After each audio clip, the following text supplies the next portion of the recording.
গত এক সপ্তাহ যাবৎ ওনাকে অন্তরীণ করে রাখা হয়। আজকে বাকশালী শেখ হাসিনা তারই প্রেতাত্মা বাংলাদেশের অবৈধ প্রধানমন্ত্রী শেখ হাসিনা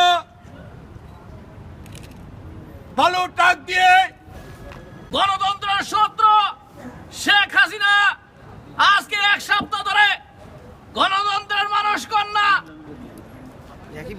বাংলাদেশের অপসীন নেত্রী বেগম খালেদা জিয়াকে এক সপ্তাহ ধরে যতই কঠিন হোক আমরা হরতাল অবরোধের মধ্যে দিয়ে তার 20 ধাপ এক সপ্তাহ পর্যন্ত বালু ট্রাক আর ইটের ট্রাক দিয়ে অবরুদ্ধ করে বিক্ষোভ মিছিলের সংগ্রামী সভাপতি ও আমার সংগ্রামী ভাইরা, সম্মানিত সভাপতি এবং জাতীয় শক্তির বন্ধুরা, আজকের আন্দোলন সাধারণ আন্দোলন। আগুন জ্বালো একসাথে, জ্বালো আগুন একসাথে, জ্বালো রে জ্বালো আগুন জ্বালো।